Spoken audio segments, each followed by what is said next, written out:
Di balik sapaan pagi yang biasa, aku diam-diam mencari celah agar bukan sekadar jadi tetangga. Aku Diro, 33 tahun. Di sebelah rumahku tinggal Mbak Sofi, wanita berusia 39 tahun yang hidup sendiri. Tiap pagi jam yang sama, dia selalu ada di halaman menjemur pakaian. Rutinitas yang sering kulihat, tapi lama-kelamaan jadi momen yang kucari bukan tanpa alasan. Hari ini aku berniat tidak cuma sekedar menyapa. Angin pagi masih sejuk saat aku mendekat ke pagar pembatas. Mbak Sofi sedang sibuk menjulurkan tangan menggantung kain. Gerakannya luas, tenang.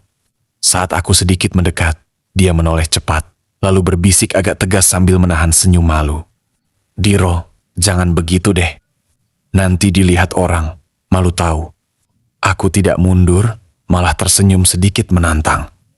Tapi Mbak, kalau kita lewat chat kan bisanya mesra. Kenapa kalau ketemu langsung jadi malu begini? Takut ya? Dia menggeleng pelan sambil membetulkan jepitan pakaian. Lah kenapa harus malu? Kita juga pernah ngobrol dekat begini kan? Tidak ada yang salah. Nah berarti tidak perlu sungkan. Jawabku berusaha memanfaatkan peluang. Tapi dia kembali melirik ke arah jalan setapak di depan rumah. Nada bicaranya agak berhati-hati. Tapi ini siang Diro. Kalau ada orang lewat, pandangan mereka pasti ke sini. Gak enak dilihat orang, ini terlalu dekat, gak enak tahu. Dia menunduk sebentar, lalu melanjutkan lebih lembut. Nanti malam atau cari waktu yang lebih pas saja, kan bisa ngobrol lebih lama dan tenang. Aku terkekeh pelan mendengar jawabannya. Ambe Sofi ini, selalu saja ada alasannya. Di antara ayunan jemuran yang tertiup angin, aku sadar dia tidak benar-benar menolak, hanya menunggu waktu yang lebih tepat. Dan bagiku, itu sudah cukup jadi tanda bahwa peluang yang kucari sebenarnya sudah ada di depan mata, tinggal menunggu momen yang pas untuk tumbuh. Mbak Sofi baru saja selesai menjemur pakaian, tangannya merapikan keranjang kosong di sampingnya. Aku berniat melanjutkan obrolan, menyampaikan apa yang sebenarnya ada di niatku. Namun belum sempat aku mengucapkan sepatah kata pun, dia lebih dulu menoleh dan berbicara dengan nada tenang namun penuh tanya. Panggil saja Sofi. Aku tertegun sejenak, belum sempat menjawab. Dia kembali bersuara lebih pelan, seolah sudah membaca isi hatiku. Aku tahu mau kamu apa Diro, kamu sering mengirim pesan padaku dan meminta hal itu kan? Dia menunduk sebentar, menarik napas panjang sebelum melanjutkan dengan nada yang bergetar sedikit ragu. Aku takut Diro. Aku takut ditinggalkan seperti kejadian yang sudah-sudah.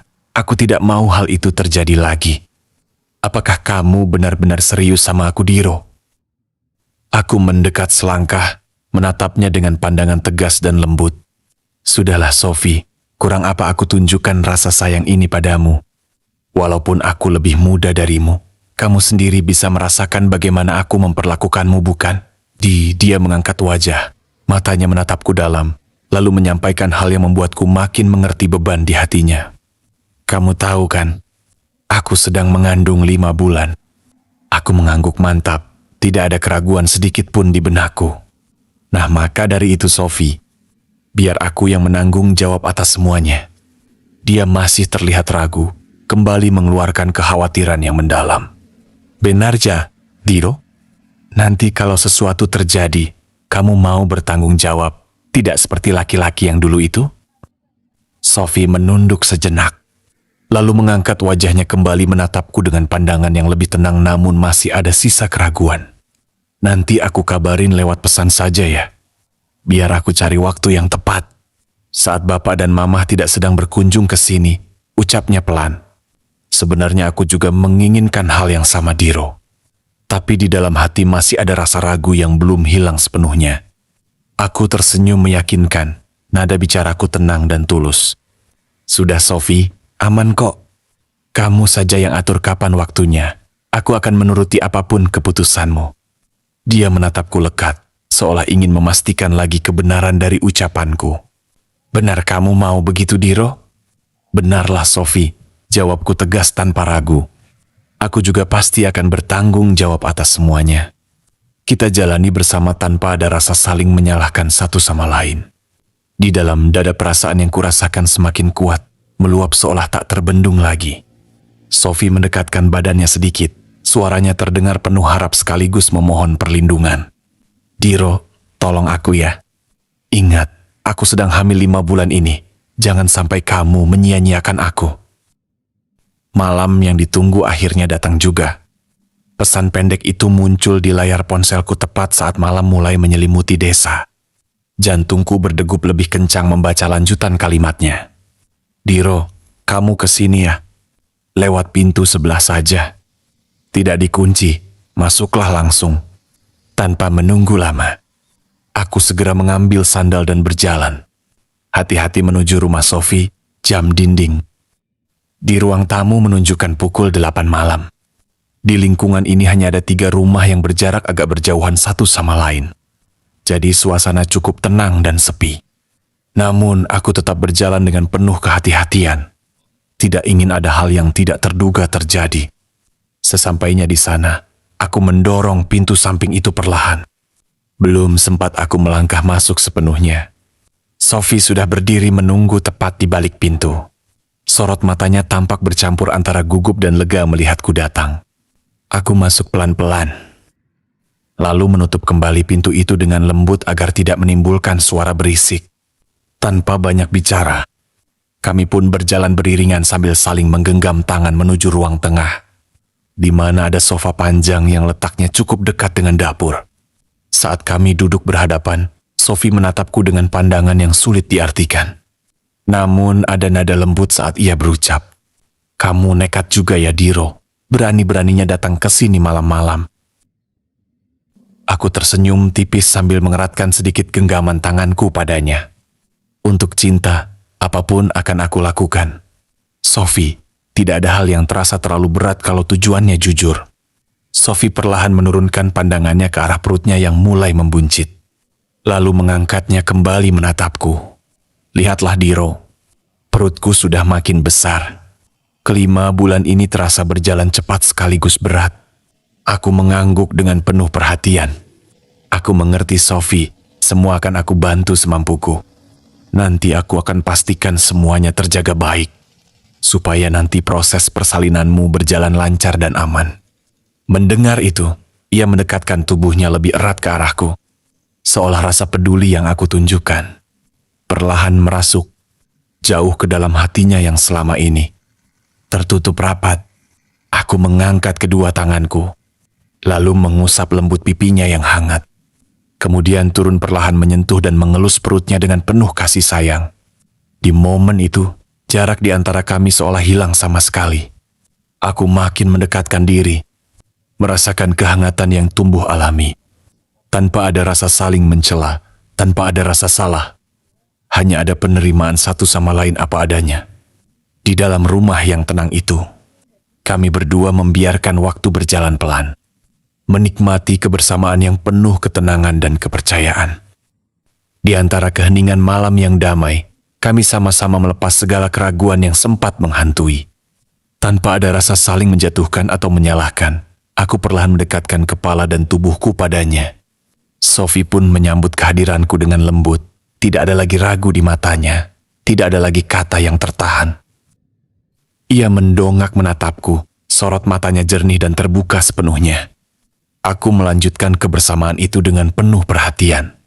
Menjaga setiap gerak tetap lembut dan menghargai kondisinya yang sedang mengandung 5 bulan. "Terus Diro, baiknya kita bagaimana selanjutnya?"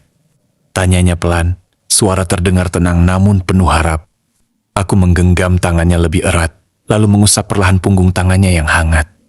"Kita jalani semuanya perlahan dan pasti. Sophie, aku akan tetap ada di sini, mendampingi kamu sampai kelak anak ini lahir dan tumbuh besar. Tidak ada yang perlu kamu khawatirkan sendirian lagi."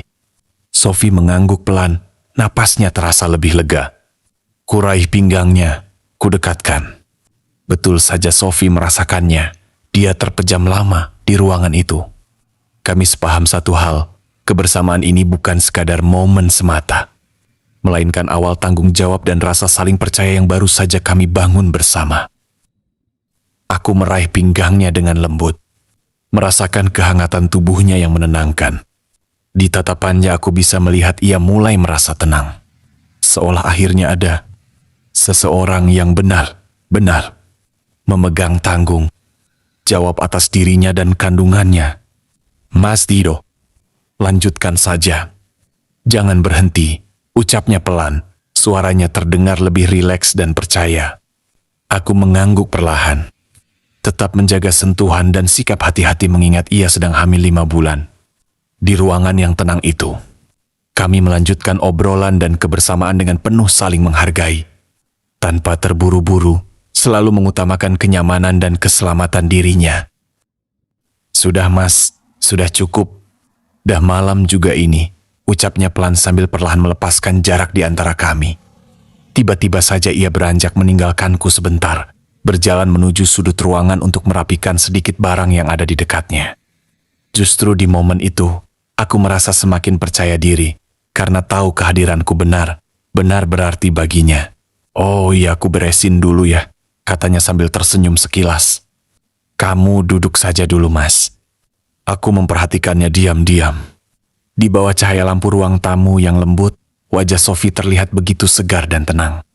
Tidak ada lagi kerutan cemas di dahinya. Tidak ada lagi sorot ragu yang dulu sering kulihat. Sepertinya segala rasa gelisah dan ketakutan yang selama ini ia pikirkan sendirian, perlahan-lahan hilang terbawa obrolan dan kehangatan malam ini. Saat ia kembali berdiri di hadapanku, aku mendekat perlahan. Lalu mencium keningnya dengan lembut dan agak lama, sebagai tanda perlindungan sekaligus kasih sayang yang tulus. Aku pamit dulu ya, ujarku pelan sambil menatap matanya. Jaga diri baik-baik. Kalau ada apa-apa, entah itu hal kecil atau hal penting, langsung kabarin atau telepon aku saja. Ya, jangan dipendam sendiri. Sophie mengangguk perlahan. Tangannya sempat menyentuh lengan bajuku sebentar seolah enggan melepas kepergianku meski tahu aku harus pulang. Ija mas, terima kasih banget ya sudah datang dan mengerti aku malam ini. Jawabnya lembut.